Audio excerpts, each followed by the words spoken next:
미드페이스의 그 폴리프로필렌 실을 이용해서 리프팅하는 논문이 되겠습니다.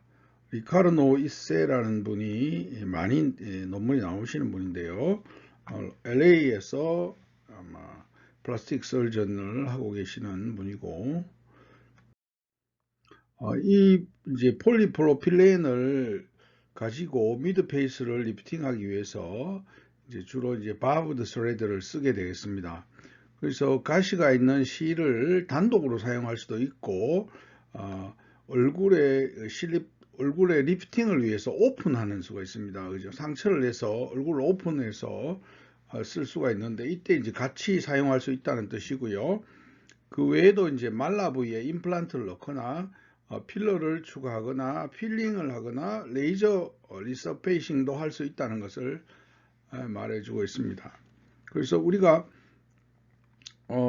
미드페이스를 이렇게 당기면서 세팔로이드 방향으로 칙을 리포지션을 하게 되면 어떤 일이 일어나느냐 하면 로어 아일리드의 디스턴스가 짧아지고요. 그 다음에 네조레비알 폴드가 펴지고요. 그 다음에 서브말라에 있는 조직들이 위로 올라가게 되고 자울이 이제 개선이 되고, 그리고 서브말라 에어리어에 있는 플리스가 감소되는 그런 현상을 우리가 보여줍니다. 그것은 뒤에 이제 자세히 나오겠습니다.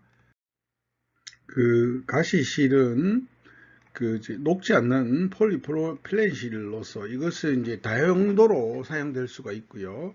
그 다음에 이제 얼굴에 그 지방 조직을 리모델링 하는 데는 굉장히 쉽게 사용될 수 있는 것이고요. 이 리포지셔닝이 일어나게 되면은 이제 주로 이제 말라 에어리나 서브 말라 에어리어가 굉장히 효과적이고요. 그 실 단독으로 이제 사용될 수도 있고, 또 여러 가지 이제 얼굴의 리주비네이션 하는데 하나의 수단으로서 같이 사용할 수가 있겠습니다. 이와 같이 그 얼굴에서부터 늘어뜨리는 테크닉은 다른 어떤 얼굴의 오그멘테이션 하는 치료와 같이 쓸 수가 있는데, 예를 들면 이제 말라 임플란트라든가 필러를 한다든가 아니면 케미칼 필링이라든가 레이저 리서페이싱 같은 다른 것들과 같이 쓸 수가 있습니다. 그래서 이런 이제 실을 쓰게 되면 굉장히 그 개념으로 티슈 리포지셔닝 개념이 있고요.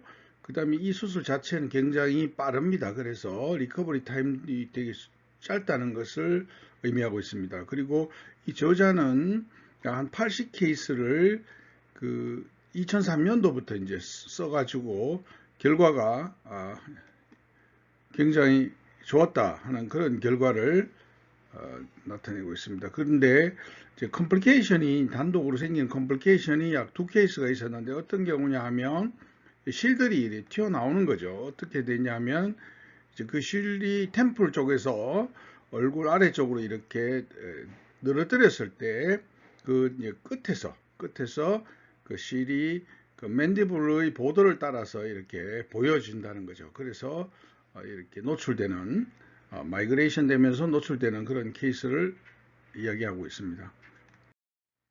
이런 경우에는 이제 그 우리 실을 너무 길게 이제 늘어뜨린 경우입니다. 예를 들면 템플에서 그 맨디블 보더까지 아주 길게 늘어뜨린 경우에 턱의 이제 움직임에 의해서 이런 실의 멀리로 이렇게 이동해 버리는 그런 현상이 일어난다는 것이고, 그래서 이런 경우에는 이제 피부에 작은 구멍을 내서 인시전 놓은 다음에 이제 그 실을 이제 제거를 하게 되는데요.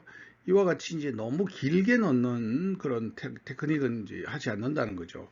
그래서 약간 이제 만족도가 떨어지는 것은 주로 이제 그 실의 텐션을 조금 적게 넣었을 때 일어나는 것처럼 느껴진다, 이렇게 말하고 있고요. 그래서 이제 그 적절한 그 이런 서스펜션 테크닉은 당길 때 적절하게 당긴다는 거, 셀렉티브 타이트닝을 해서 그래서 이제 결과를 만들어내고 있다고 말하고 있습니다. 그래서 이제 폴리프로필렌 실을 이용해서 근데 끝에 이제 실 끝에 그 바브가 한 10cm 정도에 있고요. 또 그 위쪽에 있는 파트는 한 15cm 정도 되는데 얘들은 이제 바브가 없습니다. 그래서 이것을 이제 글라이딩 한다든가 땡긴다, 익스트랙션 한다든가 또 조직을 이제 포지셔널 컨트롤하는 이런 목적으로 이렇게 당기고 하는 그런 목적으로 쓰는 부위가 되겠습니다. 그래서 이제 실을 넣기 전에 슈처 패서라고 해서 캐놀라를 넣어가지고 미리 넣어가지고 이제 실을 하게 되겠고요. 그 다음에 이제 그 템플 쪽에다가 인저리를 내서 인시저를 해서 난 observable 메쉬를 딥 템포럴 파샤에 이렇게 배치를 하게 됩니다. 그래서 이것을 이제 메쉬가 이렇게 들어가면 얘가 실의 그 치즈 와이링 이펙트를 방지를 해서 고정을 잘 하도록, 그래서 prevent sustained and prolonged tissue repositioning을 유지를 하기 위해서 여기에다가 이제 실을 이렇게 배치를 하겠다는 거죠. 그렇게 함으로써 이게 좀 견디는 힘이 생기도록 그렇게 합니다. 그래서 우리가 가시 실이라는 것은 단독으로 사용할 수도 있고, 또 이제 얼굴 수술, 오픈 페이셜 리주비네이션, 얼굴 수술할 때 같은 한 부분으로도 사용을 할 수 있고, 또 내시경으로 이제 리프팅하는 방법 있죠. 그 내시경으로 하는 그런 페이셜 리프팅에도 같이 사용할 수 있다, 이렇게 말씀하고 있습니다. 그래서 실제적으로 보면 머리 쪽에서 이렇게 이제 칙을 이렇게 당겨 올리게 되는 거죠. 그래서 이렇게 당겨 올리면 그 주변에도 역시 효과가 나타나게 됩니다. 그래서 이 말라 에어리를 당긴다고 하면은 어떤 현상이 있느냐 하면, 여기 보면 A가 이제 vertical and posterior 말라 soft tissue traction을 나타내는 벡터가 되고요. 그 다음 그렇게 되면 B 보면 vertical height of low eyelid의 이 길이가 짧아집니다. 짧아지고, 그 다음에 그 C를 보시면은 네조레비알 폴드가 개선이 되고, D를 보시면 역시 레비오 멘탈 폴드도 개선이 되고, 요거였죠. 그 다음에 이제 자울도 좋아집니다. 그래서 이렇게 효과를 볼 수가 있다는 거죠.